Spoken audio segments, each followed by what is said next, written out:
I want to talk a little bit about Michigan before we get out of here because they're a fascinating program.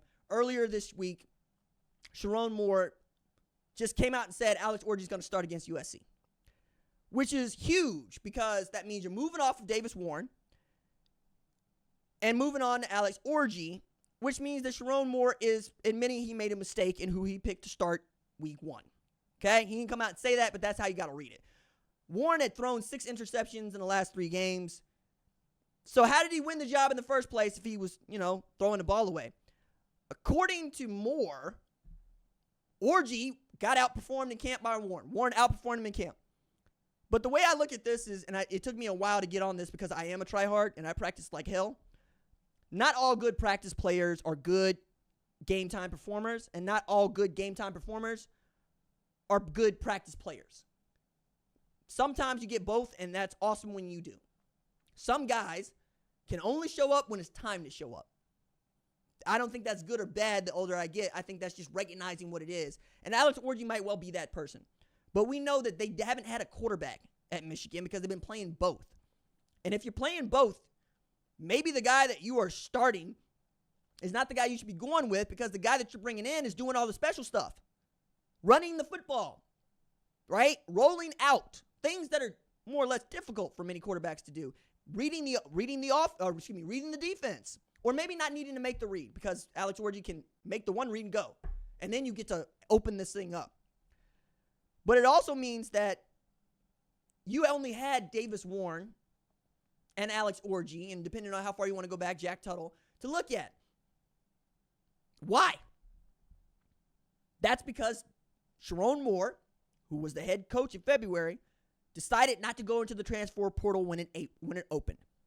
Didn't think there was anything there for Michigan to go get, and Michigan didn't even look. So as I was talking about guys that could go into the NFL draft, there are a couple of players that I just didn't mention because I want to get here. Cam Ward was available. Michigan, you could have made a run at him. Dylan Gabriel was available. Michigan, you could have made a run at him. Will Howard at Ohio State was available.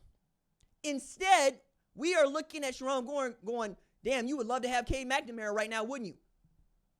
It's true. They would love to have a guy that just operates the offense and lets Wink Martindale's defense go to work. But they ain't got that. So now they're going to start Alex Orji against USC. And it is wildly important what they do in that game because the optics of a win against a nationally ranked USC on Saturday can change this all up. Because you go from being 2-1 to 3-1 with your only loss coming to the number 1 team in the country, Texas. But a loss by Michigan to USC relegates you to life in the before times. No CFP, no Big Ten title, basically back to life before the plague. Okay? Life before Connor Stallions started making a dent. And that is a difficult place to work from. Now, Sherrone Moore signed a 5-year contract, so I don't think anybody's going to get up off of Sherrone Moore. I think he's going to make it to next year, regardless of what happens this year. They can lose every game they play the rest of the way. I think he was going to be the head coach next year. However, in signing the 5-year contract, one of the things that was acknowledged in the FOIA request is this termination clause that says, in quotes, as long as the university had actual knowledge of the facts or alleged facts that are the basis for the violation prior to the execution of this agreement by all parties. Which at first glance goes, what the hell does that mean? It means did Sherrone Moore tell Michigan what he knows, and was he truthful about what he knows? He deleted some text messages that he got from Connor Stallions. They recovered them, sent them back to the NCAA. NCAA already gave him a violation for last year for recruiting, and he could be a repeat offender, which may lead to a show cause, right? We'll see. We don't know what's in the notice of allegations, and we certainly don't know what Michigan's going to send back in response. But we do know that he's facing a level 2 charge from the NCAA for deleting the text messages in the first place.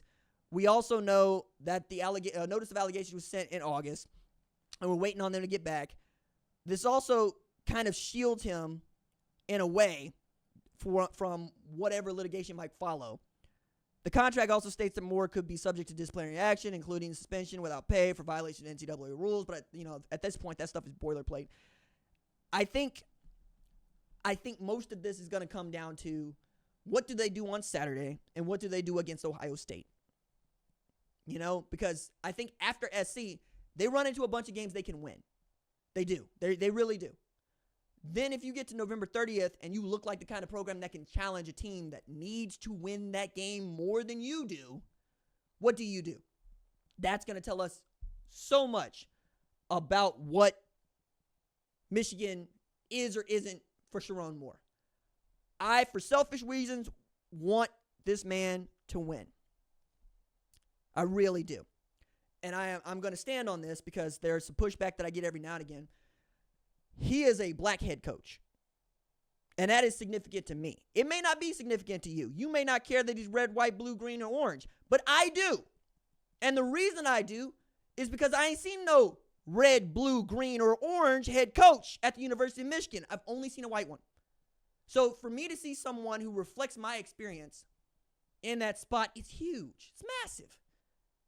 It is the difference between being able to imagine what that would look like and have actual knowledge of what it is.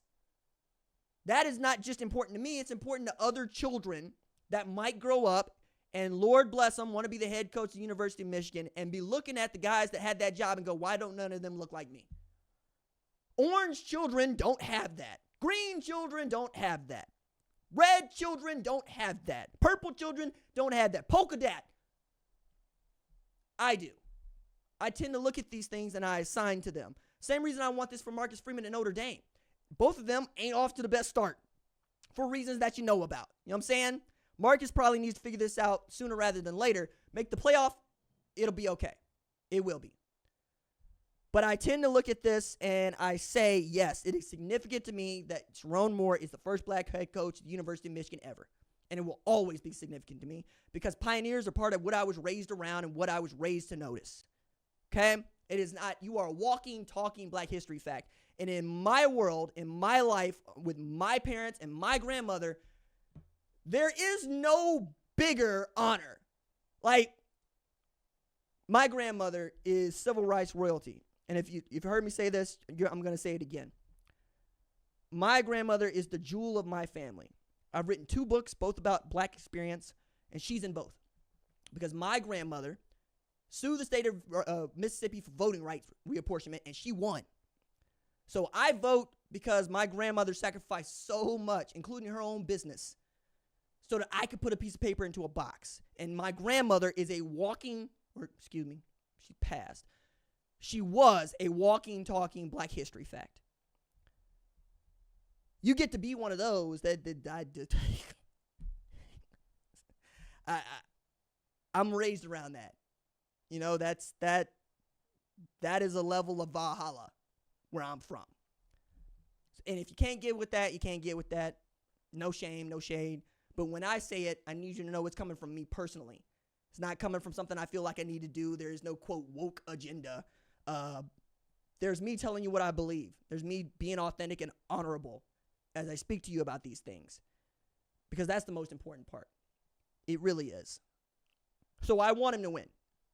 I want him to win because I want to see another opportunity and another opportunity and another opportunity. Endless opportunities. So y'all can have this life you claim you want us all to have where we don't have to focus on this stuff.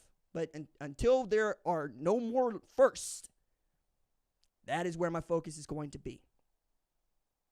Thank you for listening to that soapbox. I appreciate it. I know that that's not everybody's cup of tea, but it is important to me. We do the live show next Saturday, 11 p.m. Eastern Standard Time. I expect you all to be here because it is the biggest game of the season so far for all of us and yours truly. One way or another, I am going to be live and awake. How happy or unhappy I am going to be will be more about what Oklahoma does than what Tennessee does, regardless of the outcome. I have already had friends and acquaintances go, so you going live Saturday night, right? Yeah. Okay. I expect you to because I don't answer my phone. And I don't do none of that. No. I don't even tweet that much about Oklahoma playing football anymore because I just, no. I need to be contained so I can do this show a little bit later on. All right. That is going to do it for tonight's episode of the #1 College Football Show with me, RJ Young. Thank you for watching. Please remember to subscribe, and I will see y'all on the flip side. Doses.